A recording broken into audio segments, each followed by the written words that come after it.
약해서 망한 것이 아니다라는 제목으로 하나님 말씀 증거하도록 하겠습니다. 이스라엘 12지파 가운데 나머지 6지파를 지금 한 장에서 한꺼번에 다 이야기하고 있습니다. 해석학의 기초, 이렇게 어떤 성경을 해석할 때 해석학의 기초가 뭐냐? 지면의 할애입니다. 그러니까 많이 또는 반복해서 나오는 것은 중요하다 이렇게 생각해야 돼요. 그냥 빼버리면 안 되고 이건 굉장히 중요한 거구나. 그래서 반복하고 많이 나오는구나. 예를 들면은 유다 지파의 족보 같은 거는 2장에서 4장까지 석장에 걸쳐 나오잖아요. 그리고 레위는 6장이 81절이거든요. 그러니까 사실은 뭐 2장에 할애된 거나 마찬가지죠. 엄청나게 많은 내용들이 들어있고. 그래서 중요하다는 거죠. 반면에 지금 7장은 40절로 되어 있는데 한 장에 6지파를 다 때려 넣잖아요. 그러니까 무슨 얘기죠? 별로 안 중요하다 그런 얘기죠. 그러니까 하나님 앞에서 이렇게 가볍게 살아서는 안 되겠죠. 우리도 이렇게 도매급으로 처리되는 인생이 돼서는 안 되고 중요한 인생을 살아야 된다는 것입니다. 오늘 반면교사로서 우리가 배울 수 있다고 생각을 합니다. 심지어 그 40절에 6지파를 때려 넣는 것만 있는 게 아니고 단지파, 스불론 지파는 아예 나오지도 않아요. 그러니까 언급도 안 했다고요. 그러니까 언급도 안 할 정도의 지파가 있다라는 것입니다. 거기다 납달리 지파는 또 한 절이에요. 한 절. 13절 한번 다 읽어봅시다. 13절 한 절이에요. 13절 시작. 납달리의 아들들은 야시엘과 구니와 예셀과 살루미니 이는 비라의 손자더라. 그러니까 사실은 거의 세 지파죠. 단 지파, 스불론 지파, 그리고 납달리 지파 한 절. 거의 언급도 없는 거예요. 나머지 있어봐야 6지파 한꺼번에 때려놓고. 그러니까 다 합치면 뭐예요? 9지파가 뭐 그리 중요한 지파 아니었다라는 것입니다. 왜 그래요? 하나님 앞에 가볍게 살았기 때문에. 하나님께 가볍게 살았던 이유가 뭐냐? 그 첫 번째 제일 중요한 게 죄와 불순종이 이들을 쇠퇴하게 만들었다는 것입니다. 우리도 죄와 불순종 가운데 계속 머물러 있으면은 이렇게 이름이 기록되지 않거나 한 절로 기록되거나 아니면 한 장에 6지파를 그냥 도매급으로 한꺼번에 간단히 나열하는 그런 가벼운 인생을 살 수밖에 없다라는 것입니다. 그럼 이런 인생이 왜 됐느냐? 먼저 이제 하나 단지파를 놓고 본다 그러면 단지파가 왜 이렇게 사라지게 되었냐 하면은 우상숭배 지파이기 때문에 그렇다라는 것입니다. 이 단지파에 대해서는 사사기 18장에 굉장히 자세히 나와 있는데 미가라는 사람의 집에서 우상을 훔칩니다. 드라빔을 훔쳐가지고 그래서 종교를 하나 만들어내요. 가짜 종교를. 그래놓고 이게 진짜 하나님이다라고 하는 우상숭배를 시작했고 또 하나 악질적인 게 뭐냐면 이스라엘이 하나님께서 땅을 분배하지 않았습니까? 원래 단지파의 땅은요 남쪽 유다 그리고 그 옆에가 그 유다 안에가 시므온 지파 그리고 바로 옆에 서쪽이 단지파의 땅이었어요. 그러니까 유다 지파하고 붙어 있는 남쪽 땅이었다고요. 근데 여기는 땅이 안 좋고 뭐 기분 나쁘다 그래서 분배된 땅을 얻지 아니하고 선택한 땅. 그래서 이게 다 끌고 북쪽으로 올라갔어요. 그래서 북쪽에 있는 라이스라는 지역을 점령해가지고 이게 단이다라고 이름을 지었다고요. 그래서 이스라엘을 그 대위법으로 표현할 때 북쪽부터 남쪽까지 백두에서 한라까지 이렇게 표현할 때 그들의 표현이 뭐예요? 단에서부터 브엘사바 밑에 브엘세바는 7개 우물이 있는 아주 풍요로운 땅이라 그랬죠. 맹세 우물이 있다라는데 이삭하고 연관돼 있죠. 창세기 26장. 근데 북쪽의 단은 이런 분배를 거부하고 자기가 선택한 땅 단지파의 땅이었어요. 그러니까 이 단에서 브엘세바 그럴 때 기분 나쁜 거예요. 그리고 이스라엘이 우상 숭배할 때마다 어디 가서 우상 숭배해요? 단에 가서. 그러니까 이거는 굉장히 하나님 앞에서 반역하는 지파의 대명사입니다. 단지파. 단이라는 게 우리도 마찬가지예요. 하나님이 주신 거에 대해서 거부하고 분배의 인생이 아니라 선택의 인생이 되는 거예요. 잠깐만 뭘 선택하려고 그러지 마세요. 뭐 선교를 가서도 그냥 배정된 대로 가야 돼. 분배된 대로 가야 되는데 뭐 마지못해 그럴 수는 있죠. 뭐 바꿔주세요. 이게 몸에 배기 시작하면요 이상해요. 저는 잠깐 단 냄새가 나던데 이게 단 아니야? 이런 생각이 들기도 하고 그죠? 그 좋은 거 아니라고요. 그리고 하나님께서 뭐 이렇게 주시면은 우리 목회자들도 마찬가지예요. 하나님이 분배해 주시는 건 하나님이 발령해 주신 거거든요. 하나님이 있으라는데 죽치고 있어야 되고 거기서 충성해야 되는데 자기가 뭐 알아보러 다니고 뭐 어디 좋은 데 없나 그러고 단 냄새가 나는데요. 그죠? 망해요. 이래가지고 다 망한다고. 그러니까 여러분들 선택으로 살지 말고 분배로 사십시오. 그리고 우상 숭배하지 말고 하나님만 섬기고 사십시오. 이게 단지파가 우리에게 보여주는 대표적인 예죠. 그리고 단지파가 그래서 제사장 가짜 제사장 세우려고 누굴 세웠다 그래요? 이거 한번 찾아봅시다. 사사기 18장 30절 31절. 집에 가서 찾을 리가 없기 때문에 사사기 18장 30절과 31절. 우리 두 절을 다 같이 읽죠. 제가 안 찾으니까 사사기 18장 30절과 31절 다 같이 시작. 단 자손이 자기들을 위하여 그 새긴 신상을 세웠고 모세의 손자요 게르솜의 아들인 요나단과 그의 자손은 단 지파의 제사장이 되어 그 땅 백성이 사로잡히는 날까지 이르렀더라. 하나님의 집이 실로에 있을 동안에 미가가 만든 바 새긴 신상이 단 자손에게 있었더라. 그러니까 여기 뭐 어제도 설교했죠. 모세의 아들 둘이 있었는데 게르솜하고 엘리에셀. 근데 모세는 자기 자식 새끼들을 사랑하는 마음에 위험하고 어렵고 고난이 있는 땅은 안 들어간다. 그래서 이도의 집에 맡겨놨죠. 그래서 이 게르솜하고 엘리에셀은 애굽에서의 전투 10가지 재앙도 경험하지 못하고 홍해도 경험하지 못하고 광야도 경험하지 못하고 아말렉과의 전쟁도 경험하지 못한 꽃길만 갔죠. 그래서 잘 됐냐는 거예요. 그래서 망했어요. 모세 집안은 망하는 집안이에요. 그 훌륭한 모세의 집안이. 여기 보세요. 그 모세의 손자요 게르솜의 아들. 게르솜이 애굽에서 낳은 아들이거든요. 요나단이 단지파의 제사장이 돼요. 우상 숭배의 핵심이 되었다는 것입니다. 이게 얼마나 부끄러운 일이에요. 우리 자녀들 어떻게 키우겠어요? 게르솜같이 키우겠습니까? 공부나 해라. 뭐 선교도 가지 말고 뭐 어디 예배 드리냐. 그럴 때 이게 잠깐만 이게 게르솜 생각이 나거든요. 망하려고 작정을 했군.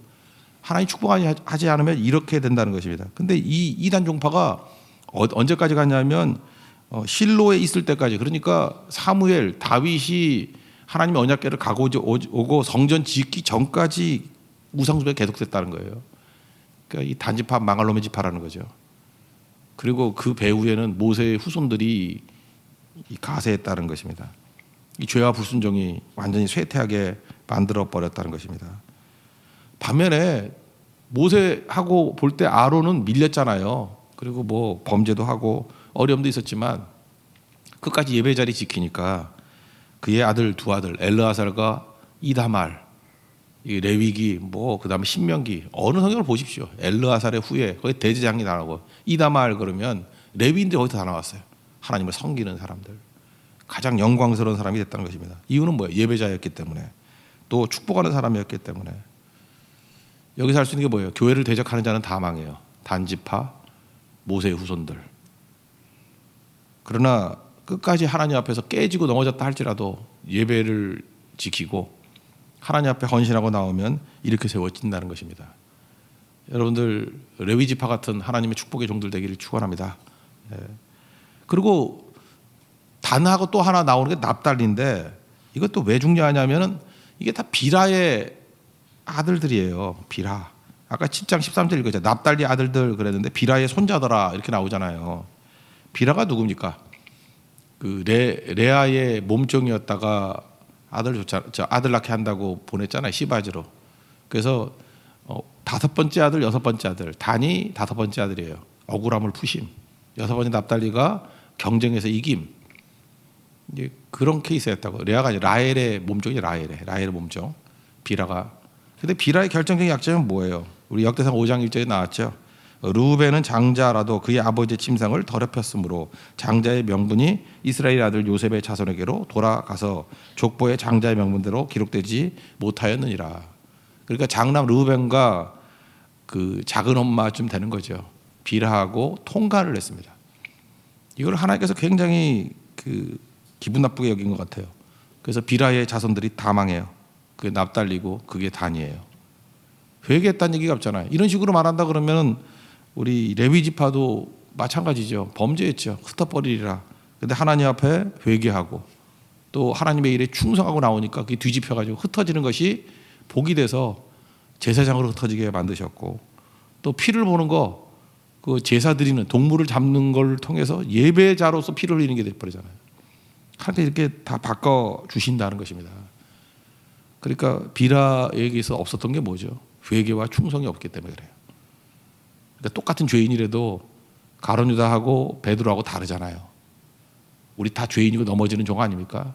베드로 같은 길을 걸어가야 되고 레위 같은 길을 걸어가야 된다는 것입니다. 이 비라 보세요. 이 회개도 없고 그 다음에 뭐 이렇게 돌이켰다는 게 없어요. 망하죠. 백방김구 선생이 그런 얘기를 했잖아요. 눈길 걸을 때 조심하라고. 우리의 걸어가는 발걸음이 뒤에 오는 사람에게 길이 되라니. 이 부모들이 이 대충 살아가지고 철저히 해결 안 된 걸로 끝내버리면 자손들 다 망해요. 단 납달리 보라고요. 이 지파의 영향력이라는 게 굉장히 오래갑니다.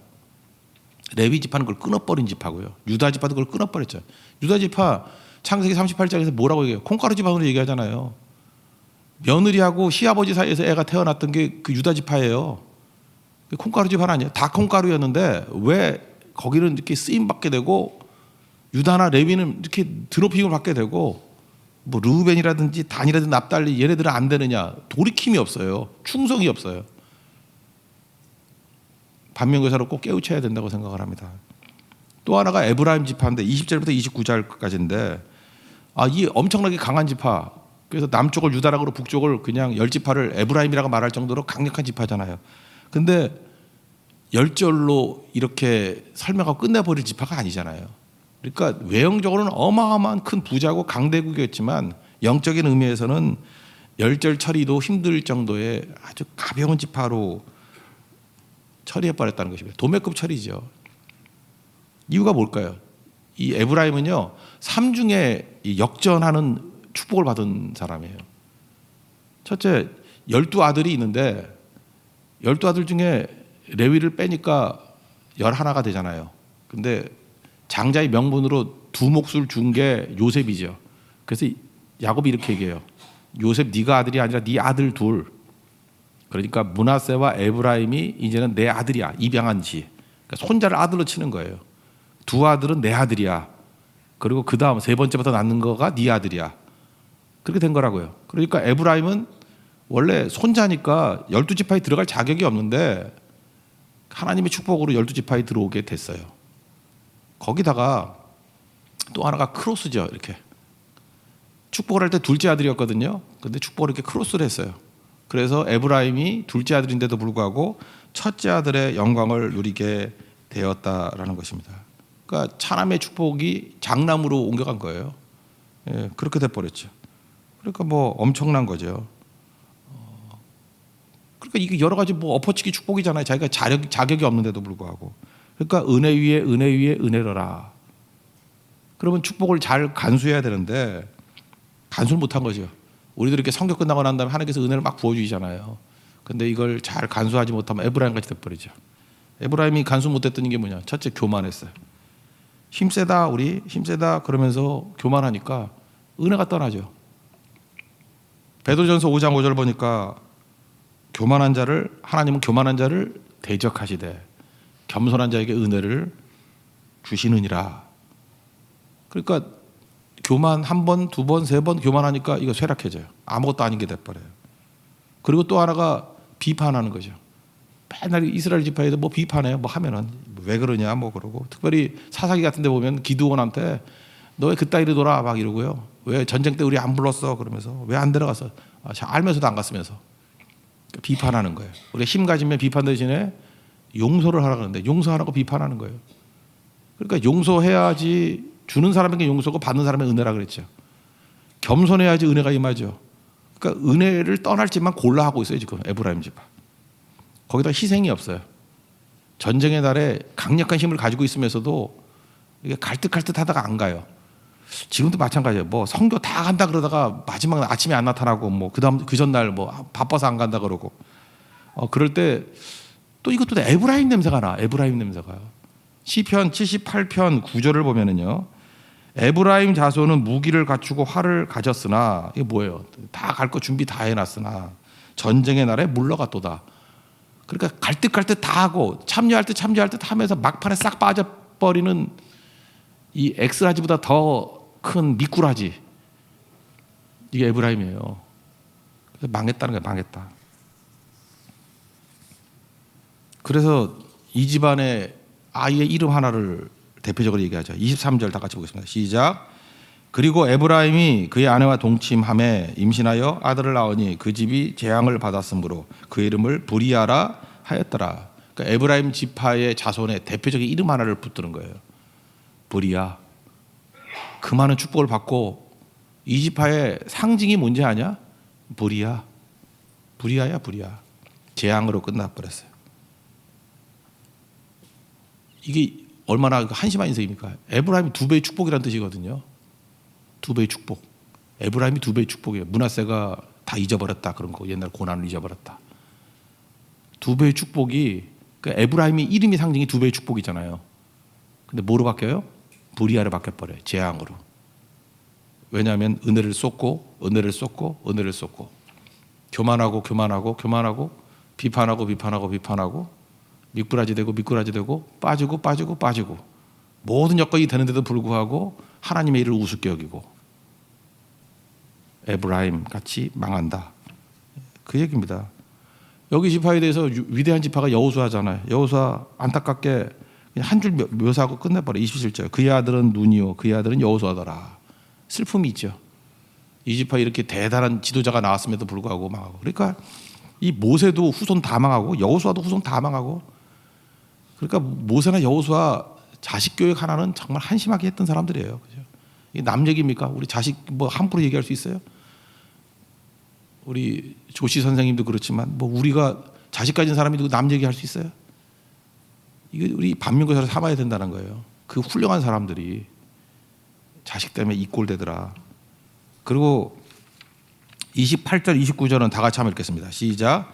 에브라임 자손의 토지와 거주지는 베델과 그 주변 마을이요 동쪽으로는 나하란이요 서쪽에 게셀과 그 주변 마을이며 또 세겜과 그 주변 마을이니 아사와 그 주변 마을까지이며 또 므낫세 자손의 지게에 가까운 베스안과 그 주변 마을과 다하낙과 그 주변 마을과 무깃도와 그 주변 마을과 돌과 그 주변 마을과 이스라엘 아들 요셉의 자손이 여러 곳에 거하였더라. 저는 이걸 약간 조롱이라고 봅니다. 에브라임 지파에 대해서 뭐 했다라고 설명하는 게 하나도 없고 신앙으로서는 설명할 게 없는 거예요. 그냥 불이야, 재앙 요 정도밖에 설명이 안 되고 나머지는 거주지로 소개해요. 그 성경에서 최악의 소개가 뭐냐면 그의 신앙 인격으로 설명되는 게 아니고 거주지로.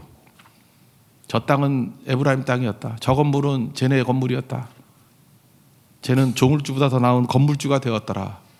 그게 저주예요. 아니 그래 설명할 게 하나도 없어가지고 살던 장소, 소유하고 있던 건물, 자기가 누렸던 땅, 이거 외엔 설명할 길이 없더라. 이 조롱이라니까요. 에브라임 지파는 이렇게 한심한 지파가 되었다. 신앙으로는 설명할 길이 없더라. 이게 반면교사예요. 우리가 하나님 앞에 부르심을 입은 백성으로서 이렇게 도매급으로 처리가 되지 않으려 그러면 신앙으로서 헌신하는 모습이 있어야 된다는 것입니다. 뭐 해야 되겠어요? 예배기도 성교. 이게 우리 살리는 길이라는 거예요. 그때 승리하게 된다는 것입니다. 저는 오히려 이 역사상 7장의 이 반면교사의 메시지를 통해서 더 은혜가 되던데요. 아 이게 아찔하던데 이게 아니구나. 이렇게 살아서 안 되겠구나. 우리 교인들도 이 7장에 나오는 이런 식의 모습으로 전락돼서는 안 되겠구나. 한 가지 더 살필 것은 인간의 강함이라는 거. 여기 지금 나오는 지파들이 약한 지파가 아니에요. 이 돈도 많고 힘도 세고 그랬던 지파였어요. 에브라임 뭐 힘의 상징 아니에요? 근데 이렇게 도매급이 됐던 이유가 뭐냐? 인간의 강함의 부질없음이에요. 우리 힘의 부질없음. 하나님이 도와주셔야지 강한 거지. 인간의 힘의 부질없음을 보여주고 있다는 것입니다. 한번 이 쭉 내용을 2절을 한번 보시면요. 제가 읽어드릴게요. 2절 중반쯤에 보면 돌라 집 우두머리라 대대로 용사더라. 우두머리 용사다. 5절 중간에 보세요. 이사갈의 모든 종족은 다 용감한 장사라. 또 7절을 보시면 그 집의 우두머리요 큰 용사라. 또 40절 같은 데 보세요. 40절. 40절은 한번 다 같이 읽읍시다. 시작. 이는 다 아셀의 자손으로 우두머리요 정선된 용감한 장사요 방백의 우두머리라. 출전하는 자를 그들의 계보들에 계수하면 2만 6천 명이었더라. 그러니까 여기 잃어버린 지파로 갑시다. 6지파. 잃어버린 지파들, 그 9지파죠. 총 기록 안 된 거까지 하면 9지파 다 강한 용사였다. 그들은 강했다. 그들은 약해서 망한 게 아니다. 이게 메시지예요. 반대로 더 오래 남았던 유다, 강해서 오래 남은 게 아니다. 북쪽이 훨씬 더 강했어요.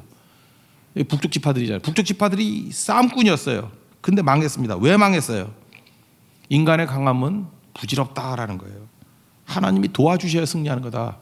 하나님이 함께해야 승리하는 것이다. 그래서 잃어버린 자에 대한 강조점이 뭐냐?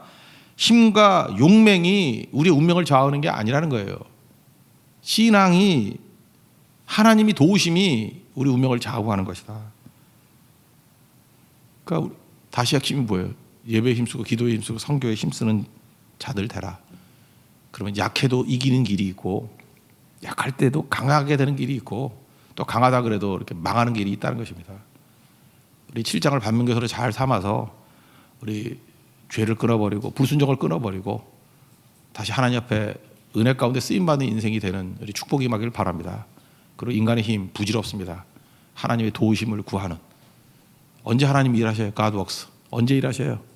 When you pray. 우리가 기도할 때.